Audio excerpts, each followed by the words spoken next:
Hello guys, आपका मेरे channel smart study में स्वागत है। आज हम डायरेक्टरेट ऑफ एजुकेशन की तरफ से दी जाने वाली वर्कशीट नंबर 24 करेंगे, जो कि क्लास 8 की है और सब्जेक्ट है सोशल साइंस। ये वर्कशीट 22 अक्टूबर 2021 की है। तो आइए शुरू करते हैं आज की worksheet. When people rebel 1857 and after year after rebellion the British has regain control by the end of the half 1859, but they could not carry on rule and the land with the same policies anymore। अब देखो 1589 तक जो British थी उन्होंने क्या किया, अपना जो इंडिया पे कंट्रोल था उसको वापस ले लिया, रिगेन कर लिया। बट वो ये जान गई थी कि अब जो पहले वो रूल करते आ रहे हैं, अब उसी रूल के अकॉर्डिंग वो अपनी पॉलिसीज के अकॉर्डिंग वो इंडिया पर रूल नहीं कर सकते।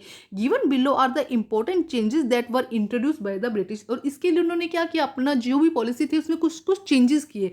तो आइए देखते हैं क्या चेंजेस किए उन्होंने। अभी तक क्या कर रहे थे, वो फोर्सफुली इंडिया पे अपना कब्जा करना चाह रहे थे। लेकिन क्या हुआ, जब 1857 की जब क्रांति हुई, उस समय हर तरफ से क्या हो गया था, विद्रोह शुरू हो गया था। तब अंग्रेजों ने क्या किया, उनको लगा कि भाई अब एक बार तुमने वापस से कंट्रोल पा लिया, ऐसे तैसे करके उन्होंने क्या किया, अपना कंट्रोल वापस पा लिया। लेकिन अब उन्हें ये समझ में आ गया था कि हमें अपनी जो रणनीति है वो क्या करनी होगी, बदलनी होगी। तो उन्होंने कुछ चेंजेस किए, उसके बारे में आज हम पढ़ेंगे। तो देखो क्या कहा गया है। The British parliament pass a new act 1858 and transfer the power of the East India Company to the British crown. अब क्या कहा गया, पहले सारी पावर कहाँ थी, ईस्ट इंडिया कंपनी के पास थी। अब उन्होंने क्या किया, ईस्ट इंडिया कंपनी से पावर को हटाकर कहाँ दे दिया, ब्रिटिश क्राउन को सारा पावर दे दिया। A member of British cabinet was appointed secretary of the state of India and made responsible for all matter related to the government of India. देखो क्या कहा जा रहा है कि अब वहाँ पे एक मेंबर बना दिए गए, वहाँ पे क्या किया गया, एक जो secretary of state of for India के लिए क्या बना दिया गया, एक सेक्रेटरी अपॉइंट कर दिया गया, जो क्या करता है, इंडिया से रिलेटेड जितने भी मामले थे उनकी देखरेख करता था। He was a given council to advise him and called the Indian council. और उसके लिए क्या किया गया, एक परिषद बनाया गया, एक कमेटी बनाई गई, जो क्या करती थी, इंडिया से रिलेटेड जितने भी मामले थे उनको देखती थी। The governor general of India was given the title of viceroy. जो गवर्नर जनरल था इंडिया को, उसे क्या कहा जाने लगा, वाइसरॉय कहा जाने लगा। That is a personal representative of crown. जो क्या था, वहां की रानी का या ब्रिटिश का क्या था, पर्सनल रिप्रेजेंटेटिव था। Through these measure the British government accepted director responsible for the ruling British control India. अब इससे क्या हुआ, अब ये देखो, जो इंडिया पे कंट्रोल करने वाला था वो उसे क्या कहा जाने लगा, जनरल गवर्नर था, उसे वाइसराय कहने लगा, जो कि कहाँ सीधा कहाँ, जिसकी पहुंच कहाँ तक थी, सीधा ब्रिटिश तक थी। तो इस तरह ब्रिटिश के अंडर रह के ही सारा काम होने वाला था। अब देखो आगे क्या क्या चेंजेस किए। All ruling chef of the country was assume that the territory would never be examined in future. अब उन्होंने क्या कहा, जितने भी रूलिंग पार्टी थी ना, उन्होंने ये बोला कि जो ज़मीन है, जो टेरिटरी है, उस पर क्या होगा, कब्जा नहीं होगा। पहले क्या कर रहे थे, जहाँ पे जीत रहे थे उनकी जो संपत्ति थी उस पर कब्जा कर रहे थे। लेकिन अब जो ब्रिटिश थी उन्होंने ये बोला कि भाई चाहे हम जीत जाएं या चाहे हम आपकी जो टेरिटरी है उस पर कब्जा नहीं करेंगे। They were allowed to pass their kingdom to their heirs including the adopt son. अब उन्होंने क्या कहा, पहले क्या था कि अगर किसी के कोई सन नहीं है तो उनकी प्रॉपर्टी जो ब्रिटिश है या ईस्ट इंडिया कंपनी रख लेगी। लेकिन अब उन्होंने कहा कि वो अपना जो किंगडम है अपनी मर्जी से किसी को भी दे सकते हैं, चाहे वो अडोप्टेड सन ही क्यों ना हो। However they made the acknowledgement the British queen as their sovereign prominent. देखो क्या कहा जा रहा है कि हालांकि वो कहते हैं कि भाई आप फ्री हो, लेकिन आपका जो मेन हेड होगा वो कौन होगा, ब्रिटिश क्वीन होगी। Thus the Indian ruler were to hold their kingdom as the sovereign of the British crown. इस तरह से क्या था, जो वो मेन पावर तो किसके पास में थी, ब्रिटिश के पास में थी। लेकिन हर कोई क्या था, आपस में मतलब क्या था, फ्री था। लेकिन मेन पावर किसके पास में थी, ब्रिटिश के पास में थी। It was decide that the proportion of the Indian soldier in army would be reduce and the number of the European soldier would be increase. अब क्योंकि क्या हुआ था, पिछले विद्रोह में जो आर्मी थी वहां पर क्या थे, इंडियंस थे ना उस आर्मी में। 1857 की जो क्रांति हुई, रिबेल्शन हुआ, उसमें वहां के जो इंडियन जो आर्मी में थे उन्होंने क्या कर दिया था, जो सिपाही थे उन्होंने क्या कर दिया था, विद्रोह कर दिया था ना। तो अब इससे उन्होंने सबक लिया और उन्होंने कहा कि जो इंडियन सोल्जर्स को, जो आर्मी के अंदर जो इंडियन सोल्जर्स होंगे वो तो रिड्यूस कर दिए जाएंगे, इसकी बजाय क्या यूरोपियन सोल्जर्स को इंक्रीज किया जाएगा। It is also decided that instead of the recruitment soldier of Awadh, Bihar और सेंट्रल इंडिया और साउथ इंडिया, उन्होंने कहा कि अवध, बिहार, सेंट्रल इंडिया और साउथ इंडिया के जो मेंबर्स हैं उनको हम सोल्जर्स नहीं बनाएंगे।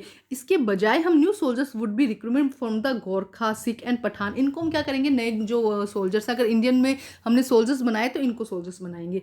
The land and the property of Muslim was confiscated large scale and they are treated with the suspicion and hostility. अब देखो क्या हुआ, जो मुस्लिम थे उनकी जो लैंड थी, प्रॉपर्टी पर क्या कर रहे थे, जो ब्रिटिश थे वो कब्जा करने लगे। उन्हें लगा जितना भी विद्रोह हुआ है ना, उसका रीज़न कौन है, उसका रीज़न है मुस्लिम, और वो उनको बड़ी शत्रुता की नज़र से देखने लगे। The British believe that they are were responsible for the repulsion in a big way. उनको लगता था कि जो मेन समस्या खड़ी हुई थी वो इन्हीं की वजह से हुई थी। जो 1857 का जो क्रांति शुरू हुई थी वो इन्हीं की वजह से थी। The British decide to respect the customary religions and social practice for the people of India. इसके साथ साथ ब्रिटिश ने क्या किया, जो इंडियंस की कल्चर था या रिलीजन थे उनका भी रिस्पेक्ट करना शुरू कर दिया। उन्होंने कभी हम इनके साथ कोई छेड़छाड़ नहीं करेंगे और सबकी रिस्पेक्ट करेंगे। Policy were made to protect landlord zamindar and given the security to right over their land. अब उन्होंने इसके अलावा अलग अलग पॉलिसी बनाई जिसमें वो जमींदार और लैंडलॉर्ड को क्या करेंगे, प्रोटेक्ट करेंगे, और साथ साथ में क्या करेंगे, उनकी रखवाली करेंगे, उनके राइट को, जो भी उनके राइट्स हैं उनको क्या करेंगे, वो सिक्योर करेंगे। Thus a new phase of history began after 1857। इसीलिए 1857 के बाद क्या हो गया था, चेंज हो गया था सब कुछ, जो हिस्ट्री थी वो नई तरह से मोड़ ले लिया था। अब इससे रिलेटेड 4 क्वेश्चन है जो कि बहुत ही ज़्यादा आसान है, तो आइए करते हैं क्वेश्चन को सोल्व। तो क्वेश्चन नंबर 1 देखते हैं, what changes were introduced by the British as the administration system after the revolt of 1857। 1857 के बाद में क्या क्या चेंजेस किए गए ब्रिटिश एडमिनिस्ट्रेशन के थ्रू। देखो, the British parliament pass a new act 1858 and the transfer the power of East India Company to the British crown. क्या किया था 1858 के बाद, नए लॉज बनाए गए थे और जितनी भी पावर थी ईस्ट इंडिया कंपनी को वो कहाँ ट्रांसफर कर दी गई थी, ब्रिटिश क्राउन पर। The governor general of India was given the title of viceroy. Governor general को क्या कहा जाने लगा, वाइसराय कहा जाने लगा। That is a personal representative of crown, जो क्या कहा था, ब्रिटिश का मेन जो था रिप्रेजेंटेटिव था। It was decided that the proportion of the Indian soldiers in the army be reduced and the number of European soldiers will be increased। तो जो इंडियन सोल्जर्स थे उनका नंबर कम कर दिया जाएगा और जो थे यूरोपियन सोल्जर्स उनका नंबर बढ़ा दिया जाएगा। Question number 2, why do you think Britishers have introduce these changes. आपको क्यों लगता है कि जो भी ब्रिटिशर्स थे उन्होंने ये चेंजेस किए। इन माई ओपिनियन, देखो अपना ओपिनियन देना, जो मुझे लगता है मैं यहाँ बता रही हूँ, आपको अगर कुछ और लगता है तो ज़रूर यहाँ पे आप लिख सकते हैं उसको ना। In my opinion the British must have made this changes so that revolt like 1857 does not happen again. जो रिवोल्ट हुआ था 1857 में वो वापस से ना हो सके, इसीलिए चेंजेस किए गए। बिकॉज दिस रिबिल्शन शोक द ब्रिटिश पावर, जो क्योंकि ये जो रिबिल्शन हुआ था इसने क्या किया था, इन ब्रिटिश जो पावर थी उसको हिलाकर रख दिया था। अब करते हैं नेक्स्ट क्वेश्चन। क्वेश्चन नंबर 3 देखो क्या कहा गया, what were the new changes introduce by army. क्या क्या नए चेंजेस किए गए थे आर्मी के अंदर, वो आपको बताना है। तो फर्स्ट तो क्या था, ये देखो हम पढ़ चुके हैं काफी बार। It was decided that the proportion of the Indian soldier army would be reduce and the number of the European soldiers would be increase. जो सोल्जर्स का नंबर है इंडियन सोल्जर्स का वो कम कर दिया जाएगा, यूरोपियन सोल्जर्स का नंबर बढ़ा दिया जाएगा। इसके अलावा एक चेंजेस और किया गया था, it was decide that instead of recruitment soldier from Awadh, Bihar, central India and south India. उन्होंने क्या कहा, अवध, बिहार और सेंट्रल इंडिया और साउथ इंडिया से वो बिल्कुल भी सोल्जर्स को नहीं लेंगे, वो बल्कि कहां से लेंगे, more soldier would be recruited from the among of the Gorkha, Sikh and Pathan. अब करते हैं हम क्वेश्चन नंबर 4। अब देखते हैं question number 4, the constitution of the revolt of 1857 were reaching and all incomprehensive comments. Okay, हमें बताना है कि क्या क्या उसके दूरगामी परिणाम हुए थे, क्या उसके पास में, मतलब जो उन्होंने रिवोल्ट हुआ था उसके क्या क्या रिजल्ट निकल कर आया था।